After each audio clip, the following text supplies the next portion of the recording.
Hello, everybody, and you're probably all feeling ill, aren't you?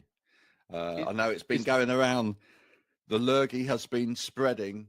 Right, okay. It's another reason to look after yourselves out there as we head towards Christmas. How many days is it now?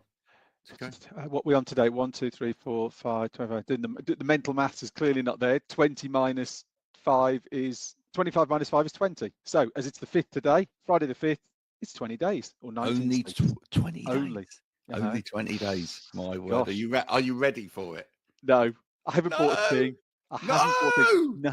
No. I've been given a list of, my phone keeps pinging with WhatsApp messages with links to various websites. I haven't got to the point of actually going on and purchasing. So it's sort of there. I just can't quite face. He's getting a buying the WhatsApp stuff. list. He's checking it twice. He's ignoring it completely and getting on with work. Yeah, absolutely. Oh, absolutely. fantastic.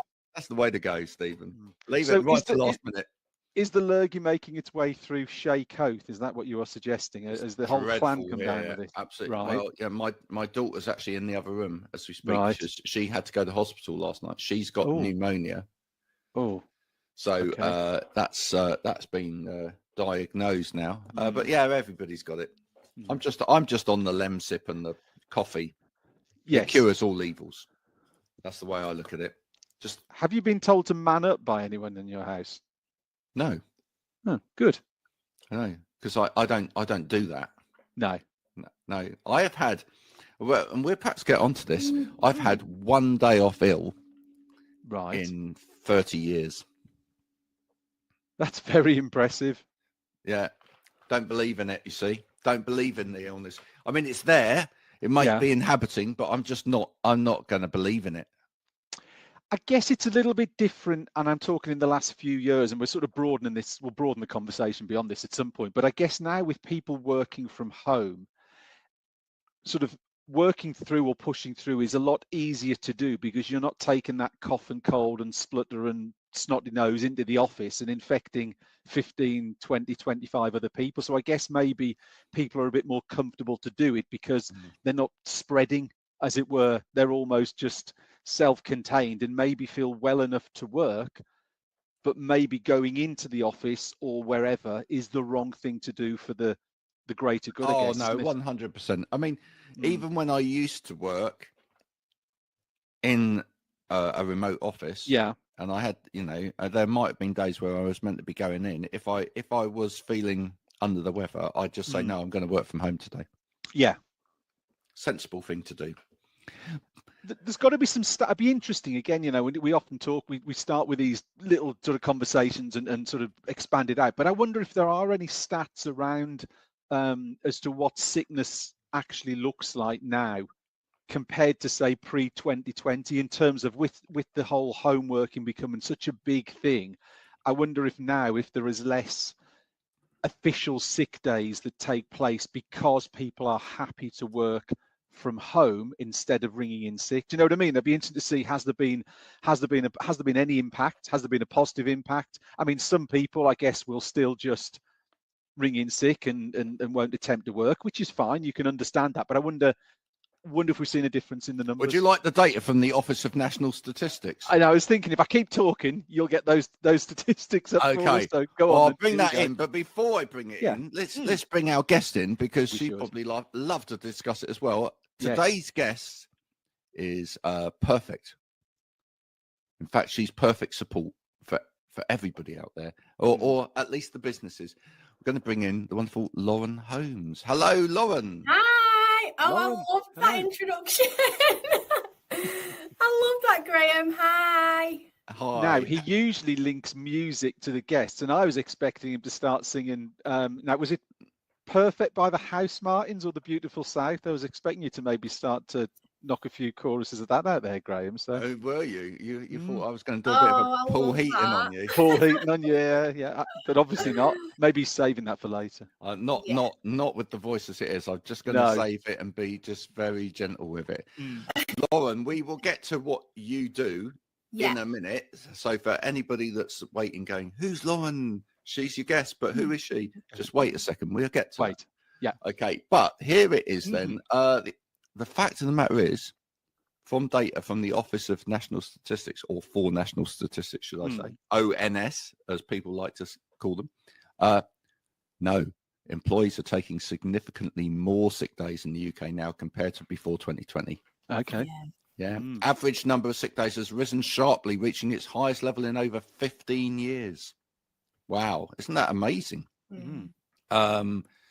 So pre-pandemic, 4.2 to 5.8 days. That's the average days lost annually per employee. Okay. It's now 4.4 to 9.4. Oh, okay. What's the matter with you lot? Come on. That really doesn't surprise me, I don't think. No.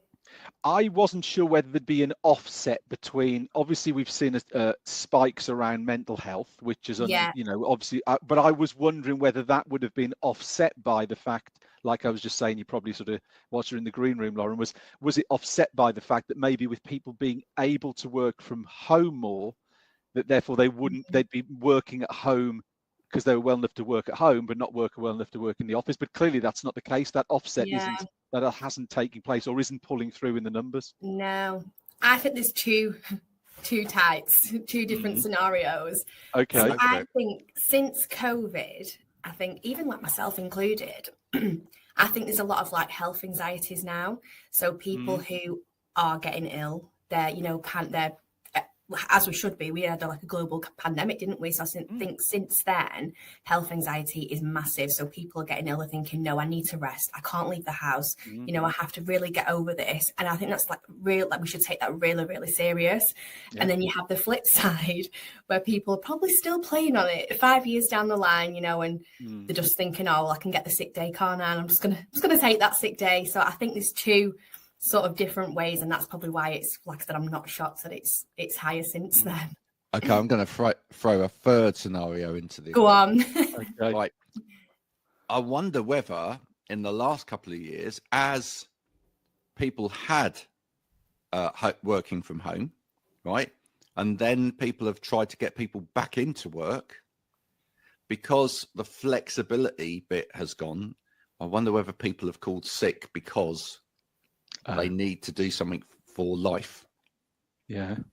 In other words, like before, it was the flexibility was there. Like, it's my child's, nativity today or whatever. I can actually choose to do that and then go back to the office at home and work and whatever. But now it's like, no, you're meant to be in the office.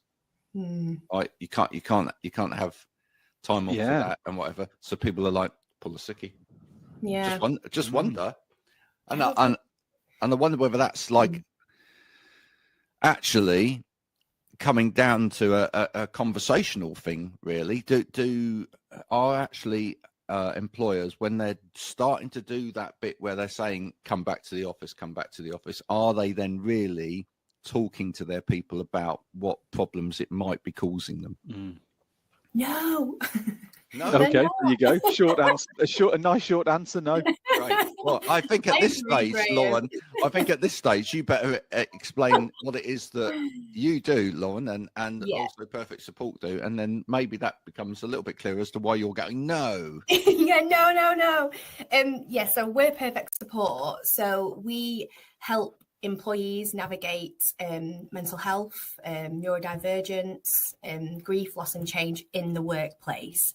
So obviously this is like big for us. Obviously workplace wellbeing is massive. And I don't think businesses, large organizations, small organizations actually take it as serious as they should. Like you've just said then, Graham, someone transitioning from working from home to then coming back into the office is massive. Like, it's huge. And I think it goes back to as far as like when COVID hit, they've got into that routine. They've got this health anxiety now, and now they're just expected to go back into the office with nothing put in place, with no like slow transition. And I think it's really massively affected people. And I think when people go from working from home to them working in an office, it's just a completely different dynamic. Even if you've got a brand new job and you think, right, I'm going to get a new job, and this job, I'm going to go and work in the office. There's still them issues there, they're still navigating something. And that's where we step in and, we help. first and foremost. And like I said, I don't think there's enough awareness around it. And I don't think employees actually know it's there.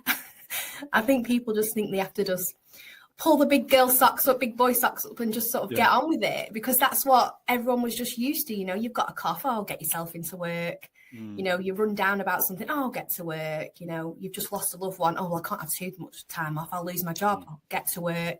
There's so much.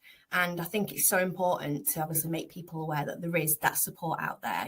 Go to your line managers and ask for the support, because it is out there. And, we do this, we help. And I think it's just so important. It really, really is. Workplace wellbeing should be like the first and foremost of any business. I think you should really look after your employees. And I think when you do look after your employees, you'll get better out of them also. If you feel looked after, you do want to do more for the company. Don't care what anybody says. I think that's such a true meaning. So, yeah, that's what we do anyway. Perfect support. Love it. Absolutely love it. Listen, I'll give you a real life scenario. Yesterday, so I ended up with 2 children at home yesterday. Okay. Right. Now, Nuala, my daughter, she needed to be home because she is ill, right? I mean, she's as clearly, I mean, she was like 6 hours in hospital yesterday. Oh, I'm so sorry about that. So no, it's fine. So she clearly needed to be ill. But listen to this. My son, my youngest, was sent home from school in the middle of the day, right? Okay. And this is a great example of how like other bits of life impact people who are working, right? Yeah. Now, I saw the call coming through from the school, but I was in the middle of a recording, right? Yeah. So I was ignoring it, and then I was going to pick it up as soon as I finished. Actually, they then phoned my wife, who was at work, could take the call, and actually she had the car yesterday, so she then went and picked him up. But when he got back, he was like, "Oh no, I don't really know why they've sent me home." Right? Oh, really? Yeah, because he was like, well, I was going to the office because they said, because I, was feeling a bit hot, and they decided that I should have some Calpol. And then the next thing I know is they're saying, you need to go home. He said, I wasn't really that ill to go home, but, that's kind of, but I just feel like I don't know. I don't know what other because you're both parents. I don't know what your experience is like with schools and whatever, but they just seem to appear in like a different world when it comes to like understanding that parents of children these days work. It's just like they just phone up and go like, oh, you got to come and pick him up now. It's like, I mean, I've had it before where I'm like 2.5 hours from home down the motorway, and I've got a telephone call. Hey, can you come pick your child up from school? Well, no, not really. But I was going to. Well, my first thing was going to be I was expecting to say there was a little bit of FOMO from your son in terms of my sister's at home. Can I get home? That was where I thought you were going. I was thinking there's got to be a bit of FOMO there. But I wonder again. Sorry, we're going back to COVID again and working from home. But I wonder if there's still that mentality within the schools that there is somebody at home, because everyone got used to having at least one or if not 2 people at home. I wonder if there now is an assumption, oh, hang on a second, you're not very well. We'll pick up the phone and we'll send you home. I'm betting that if you go back 10, 15, 20 years, maybe when we were at school, Graham, so ages ago, that actually they'd keep you in, and at the end of the day, they'd say something to the parent who picked you up. So I wonder if there is just this natural assumption that there is going to be a parent at home, because there was for a long period of time. But the reality is that, like we just said, they've got to get out of that, because we don't think that's how people are going to be going forward. I'm not school bashing. I mean, no, it's not. It's I kind of understand, I understand it from their point of view, but there seems to be a communication disconnect, I feel, somewhere there. And I just wonder whether, like, maybe it comes into your point, Lauren. Maybe you're right there, that actually we just have never got over the COVID period properly in terms of organisation and structure and everything else as well. And actually, people are still kind of living hybrid, even though people have kind of actually gone back to work. Yeah. And part of that is causing the problem. Do you know, just touching on schools, so my daughter's severely autistic and ADHD and global development delay, so she goes to a specialist school. So just with you saying then, Graham, about Calpol, so if my child needed Calpol or any medication, they couldn't give her that at school, so she has to come home. And it baffles my head all the time because I'm thinking, you know, you're a specialist school, and I am not slating them because they are amazing. What they do is, you know, so good, and it's not them that make these rules. But I'm just thinking, all she needs is a little bit of Calpol, you know, and she'll be fine. So as a specialist school, like I said, when they're giving medications regularly and they can't give a bit of Calpol, I've had so many disagreements with the school about it because I'm like, this is just... But years ago, you're too young to remember, Lauren, but Stephen, you might just remember, Stephen, but we used to have nurses at school. Yeah. You know, back in my day, you know, if you got ill at school, you got sent to the school nurse, and she was a nurse, or they were a nurse.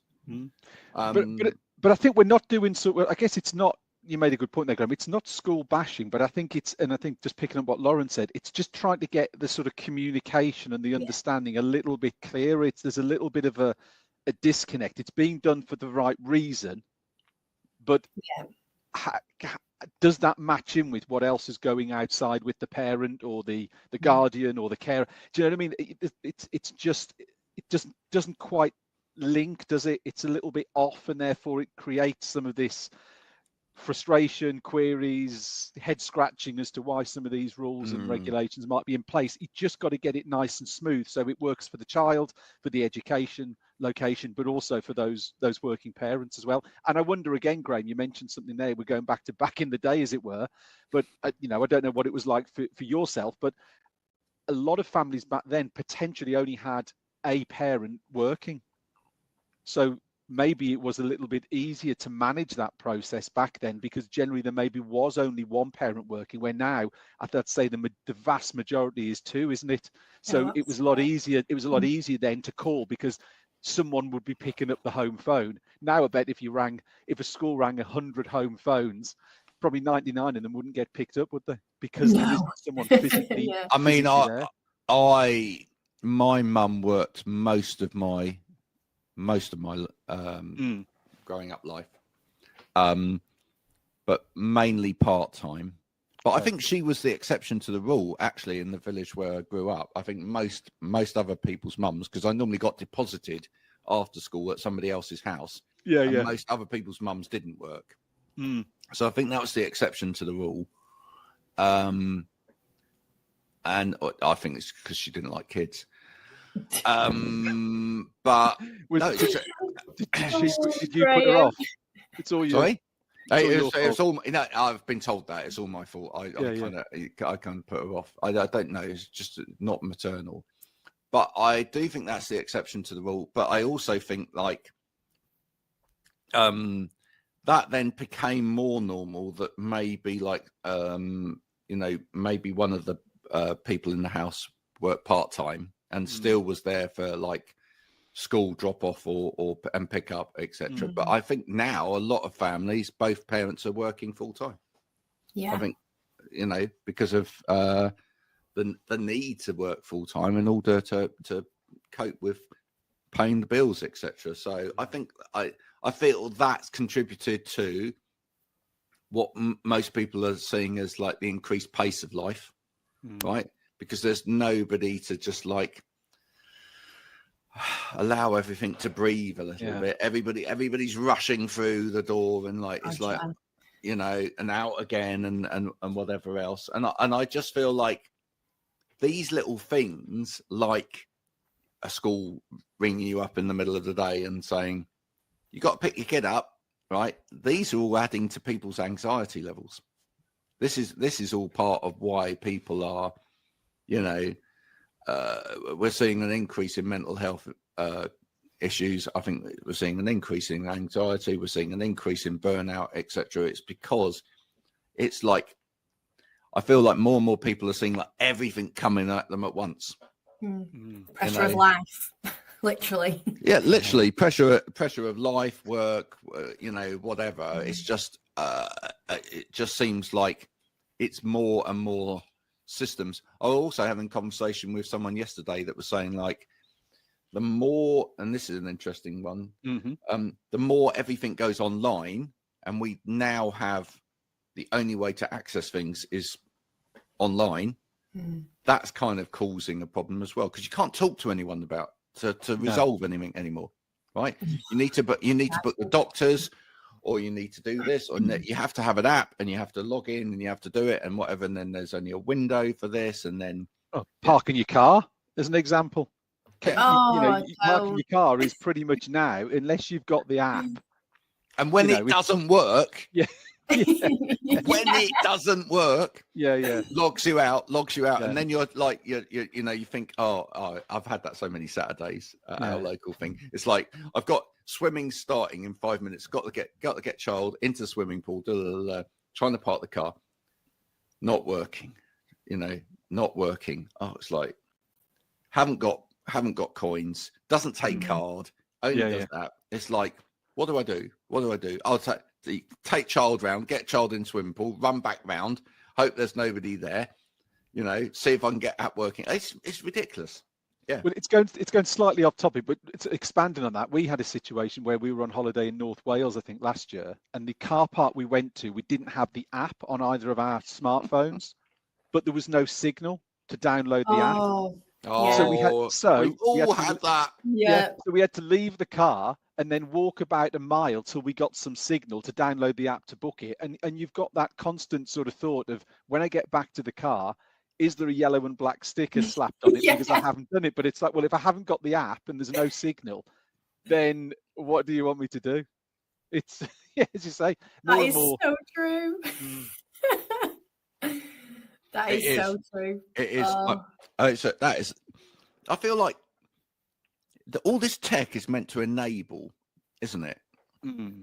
All this tech is meant to make life easier. I mean, what Lauren, what's your view on that? Do you feel like tech makes life easier, or is tech actually making life harder in lots of ways for people?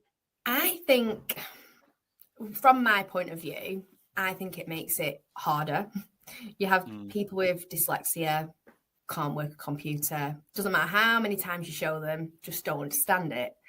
It also, like, I don't want to say the older generation because that's not correct, but like my nan, for instance, she didn't have a clue how to work this app or do this, or all she wants to do is buy something else. She can't do it.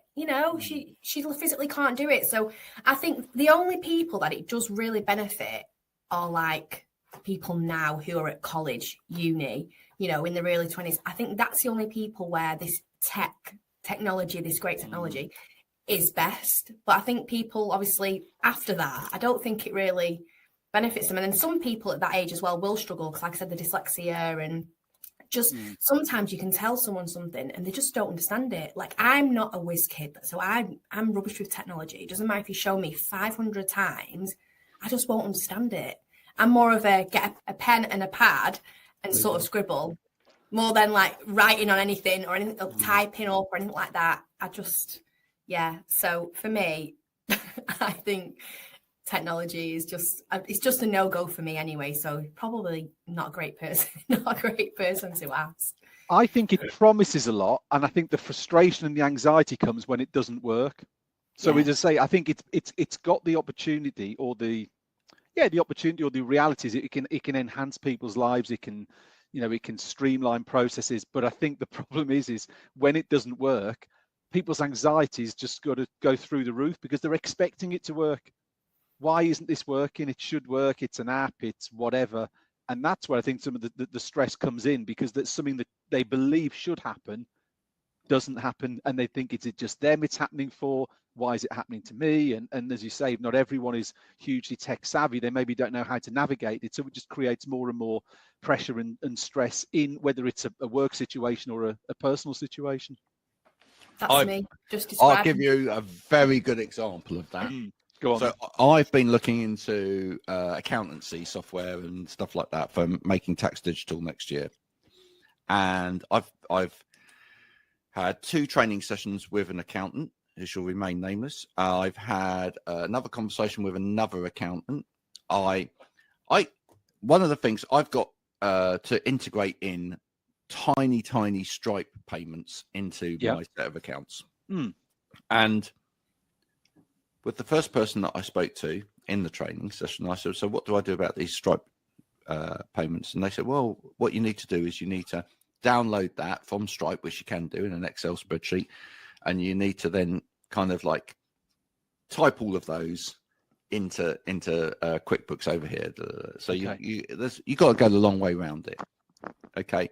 Within an hour of coming off that call, I discovered by looking in QuickBooks that there was an app that you can use in QuickBooks. You pay for it, but you can integrate, and it will take all of that Stripe and it will just put it all in as transactions. Right. But what it wouldn't show me easily, and maybe I just need to do a bit more Googling, is then how to reconcile those against your main bank account, right? But clearly it can save all of the time. I then speak to another accountant yesterday when you don't have to do any of that. Oh, no. And I'm like, right, okay. They said, no. Just what were you doing? Oh, well, when I had the old software, just do it like once a month and just do it. Yeah, that's fine. You can just do that. So, like, I think the problem here actually is the humans. Yes.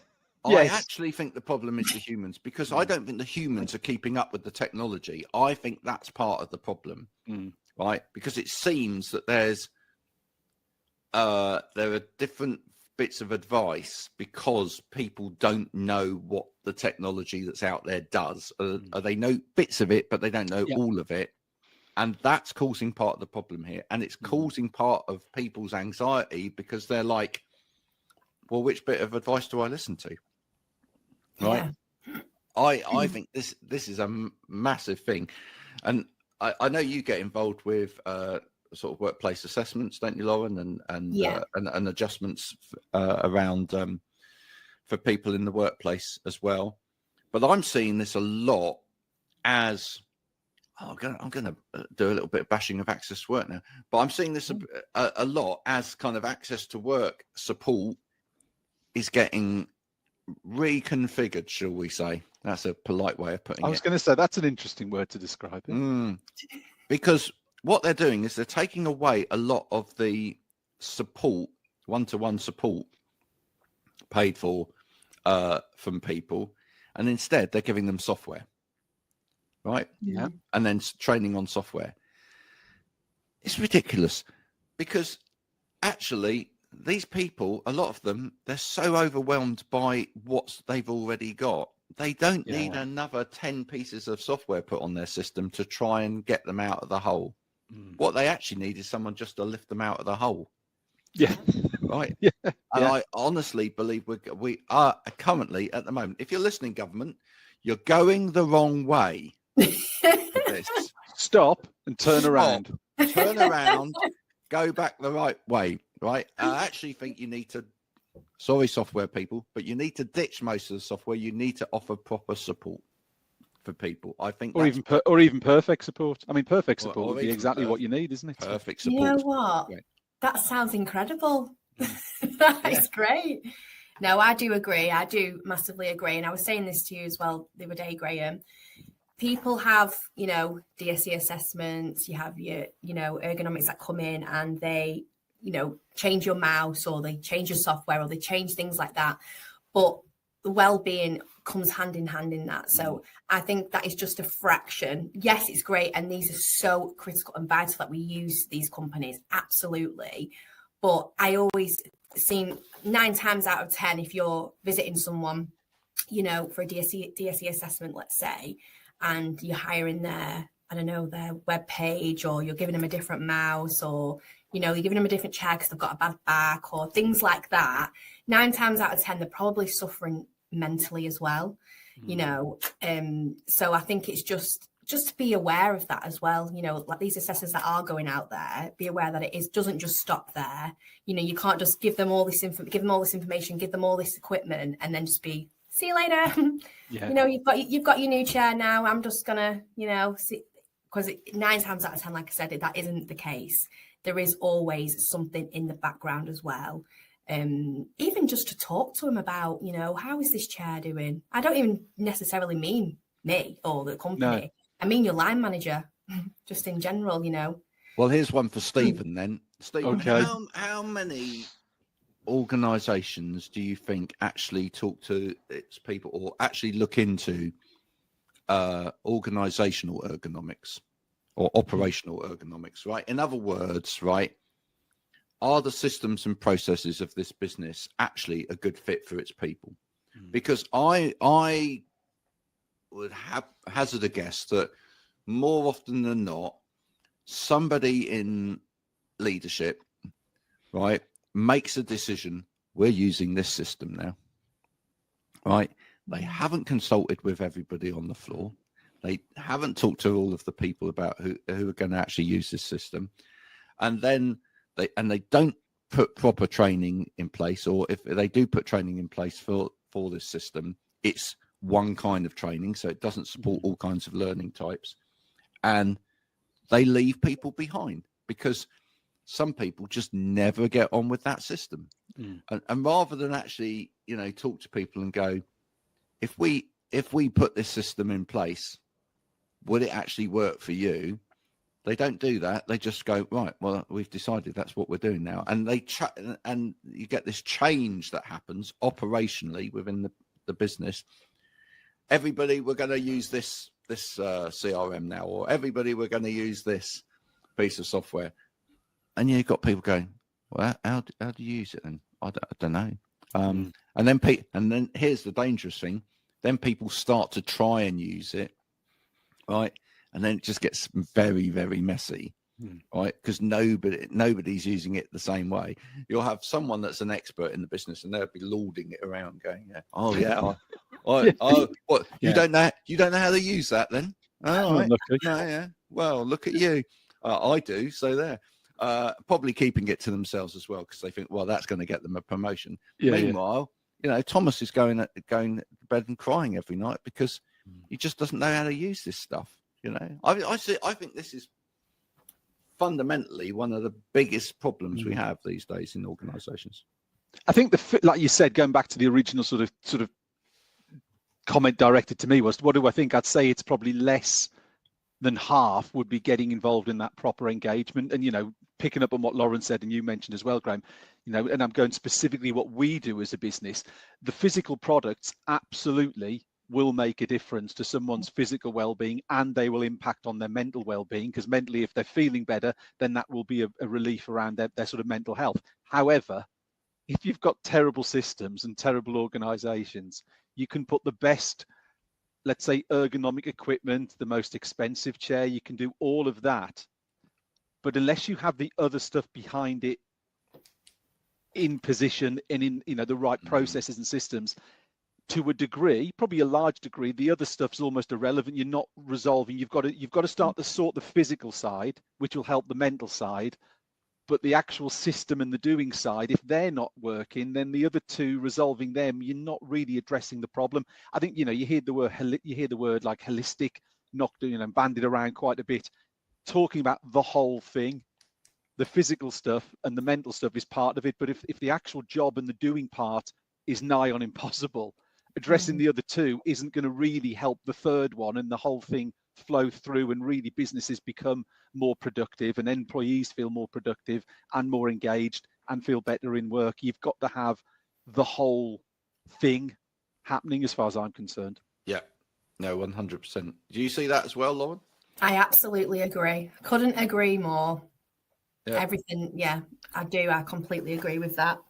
Like I said, that's why they do really go hand in hand. They really, really do. But like I said, I've spoken to so many ergonomic companies, and they don't even know, they don't know what strategy coaching is. They don't know, they should be. And honestly, I ring HR departments up, and it's gone a bit off track, but they don't have a clue. They don't know what I'm on about. And I'm like, well, how would you know who to contact if you was feeling like this? Do you know it's out there? And it's been such an eye-opener for me, because before I started Perfect Support, I actually didn't think there was anything out there, if I'm entirely honest. But now I know there is. I'm like trying to tell everyone, I'm trying to shout it from the rooftops, you can get help, sort of thing, reach out to your line managers. But then I'm thinking, your line manager probably doesn't even know. No. It's the big people in HR. Yeah, and this is one of the biggest problems we've touched on when we've got in specifically into workplace ergonomics, isn't it, Graham? On previous shows, is the fact of knowing what's out there. Yeah. A lot of whether it's access to a physical product or a service or whatever it would be, it's that sort of knowledge, communication, whatever it would be within organizations to say, if you have this issue, this is the process you would go to access some support. And I think, there will be companies out there doing a great job. So we're not knocking companies per se, absolutely, but there will be other companies where people are going, I don't know where to turn. I don't know who to go to. They speak to the person they're next to. Well, I haven't got a clue either. So we just carry on. Do you know what I mean? It's that a lot of it is down to businesses. You can put the right people and processes in place, but if there's no education, if there's no clear communication, then those resources aren't going to be used. And that will then feeds into staff retention and all the other things and sickness that we started on at the start of the show. All of those things probably could be addressed and dealt with if there was clearer communication as to where people should go and how to access those support services. And you said, Lauren, about, Perfect Support, not being aware about organizations like Perfect Support existing. Yeah. Shouting from the rooftops is absolutely what you have to do, because there is huge demand, but people maybe just don't know where to go and how to start that engagement process. They don't, honestly, and it's mind-boggling. So I'm like, wow. I genuinely feel sorry for the people out there, that are really, really struggling. And, they struggle every day to get up to go to work because they've got to be faced with this new system, or, they're just struggling to walk in the office because they're finding it overwhelming. They're not taking breaks in between calls if they're working in a call centre. Everything's just getting on top of them. And I honestly do really, really feel for them, because there is help out there, and what we do and what everyone obviously contributes works. It's just finding that help, and reaching out to line managers and saying, something needs to happen. But the thing is as well, businesses will get caught up because people will reach out to the line managers. People will tell them they're struggling, and they will just ignore it, or they'll just be like, oh, we'll just have a chat with them. And then they'll maybe try and start getting rid of them because they're just a nuisance, They're always complaining. But then when you're not understanding is when they leave and they send you to a tribunal and they try and say that they've spoken to you and things like that, you're then going to have to potentially pay them a bit of money, some money for just letting them go and stuff. So it's just a minefield out there. It really, really is. So it's not just about your employees. It's also about protecting your business as well. I think that's the main thing.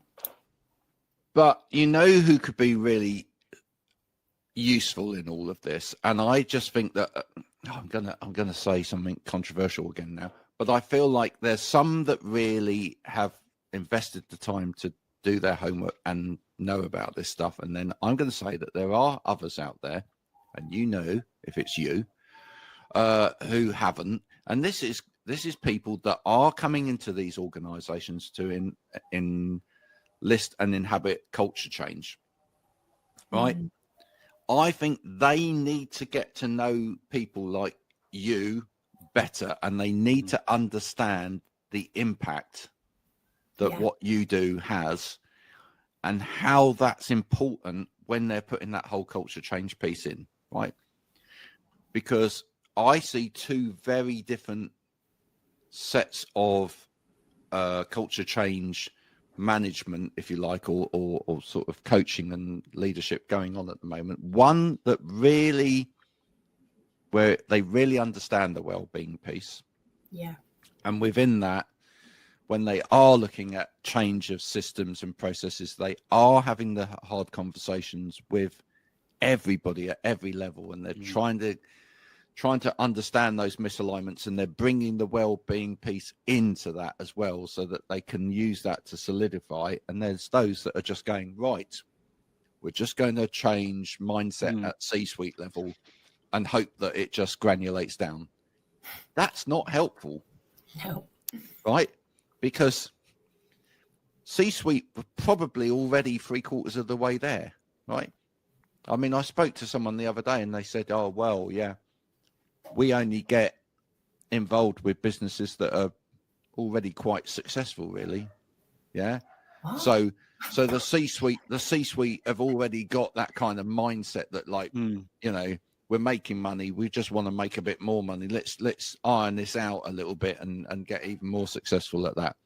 but are they really looking at what's going on at the bottom end? Yeah. Right. And if we're not careful, what we're going to do is we're going to end up creating more and more larger organizations where there is a massive disconnect between actually how people feel at the grunt end, Coalface, at the coalface, and people at the top, and there will be holes in the process, and people will fall between the cracks. That's my view on it. Anyway, I just feel like maybe that they need to start having those conversations so they can actually start jigsawing this together and going, yeah, okay.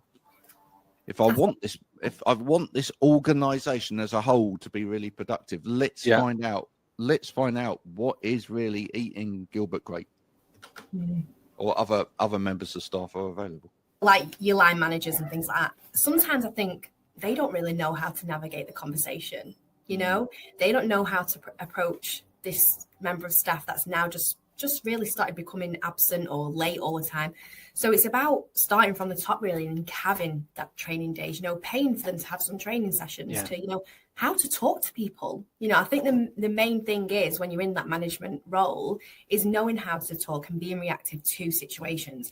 And I think even just that people right now struggle with, because it's also treading on eggshells like, oh, well, can I actually say that? Is that like employment law? Can I actually say that to that person?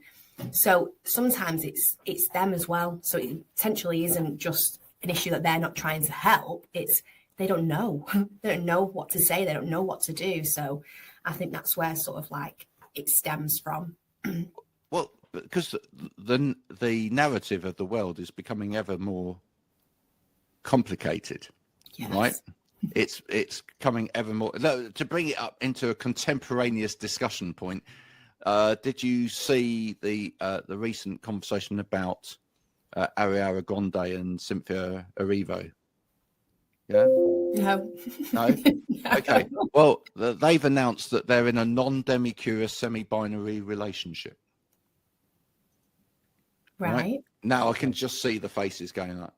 I don't even know what that means. Well, honestly. I was going to say, is it okay to ask or say, I have no idea what that is? Could you please?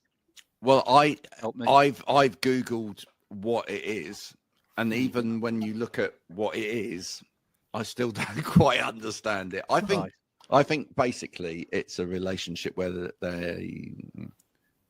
there's some curiosity between them, but there's no manifestation of that. Anyway, right. But the point is, if we're now in a world where people can, and there's nothing wrong with that, but if people can have that kind of narrative over, whereas years ago we might have went, well, yeah, she's pretty, and now it's like we've got to use terminology like that, etc. This is one of the reasons this is getting very, very hard for management, right? Yeah. No, so technology's tried to make things more simplistic, but language is making things more complicated. Yeah, it is. It's so hard to know, how to talk to people, because sometimes people don't have that genuine knowing how to speak to people, having that empathy, getting on their level and really having a conversation, seeing how they can help. A lot of managers are just tell. I'll tell you what to do. You do this. You do it this way. If you don't like it, go. So I think there's so many different avenues that you could go down. We could be here talking for hours and hours. Honestly, it's a minefield. It really is. Well, here's my thing to cut through the mustard. Go on. Here we go. I think that more organizations need to have at all levels of management, what they need to start off with is awareness training, but not to begin with all of this awareness training around neurodivergence or visual impairment or mental health or whatever.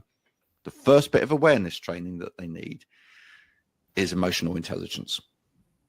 I think managers need training in emotional intelligence, understanding themselves first and understanding how to be more emotionally intelligent. I think I'd like to try, right? But I genuinely believe actually having a conversation with people about that first, right? Are you at a point where you're able to be aware of others? Because are you aware of yourself, and are you talking about yourself and your own personal relationships in an emotionally intelligent way first? If you're not, then how can I possibly expect you to be emotionally intelligent around other people who are strangers to you, effectively? Yeah.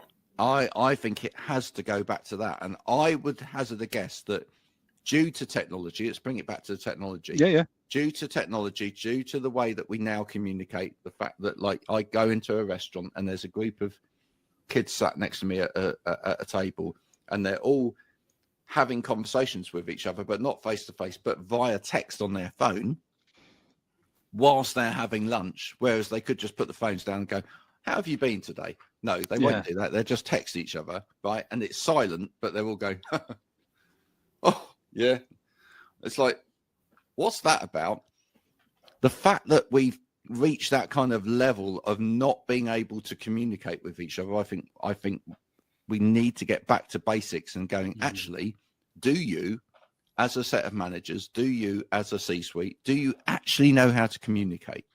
Yeah. Right? Because once we broach, I mean, it might seem really silly, but once we have covered the basics, then you can then bring in, here's awareness training on this, here's awareness training on that, here's what support looks like for people or whatever, because then they will be more receptive to it because they will understand more about it. Yeah. There you go. That's my view. Anyone that would like to take that up and offer that commercially, I only need a 40% cut. Very generous. Very generous. A bargain. Absolute bargain. Absolute bargain. Lauren, thank you so much for coming along to talk to us today. Oh, thank you both for having me. It's been great. It's a pleasure. We're nearly at Christmas, which is a few weeks from now, and then we'll be wearing Christmas jumpers for a Christmas episode. Christmas special will be the 19th, I guess, Graham, won't it? Friday the 19th. Yep, that's where me and Stephen will be decking the halls with boughs of holly and but safety first. We'll be removing all the tips before we put them up. And I will promise to have attacked that WhatsApp Christmas list by the time we have that show. Well, if I haven't, there's serious problems in our household. There we go. If anyone would like to get to know Lauren further, Lauren, where's the best place to reach out to you? So we have a website, Perfect Support. You can find us on there. I am on LinkedIn. You can find me on LinkedIn. If you want a bit of a laugh, you can see us on TikTok. We make some pretty funny TikToks. Okay. You should go and have a look. Instagram, anywhere sort of thing. But anyone does want to reach out, please feel free to do so. It's been lovely chatting to you both. That's cool. And if anyone doesn't want to talk to me ever again, you can go and look at my TikTok. Right. Yeah. We will be back in a couple of weeks from now. Yep. But until then, from Stephen and Lauren and myself, look after yourself out there and have a good couple of weeks. Bye for now. See you then. Bye-bye. Bye.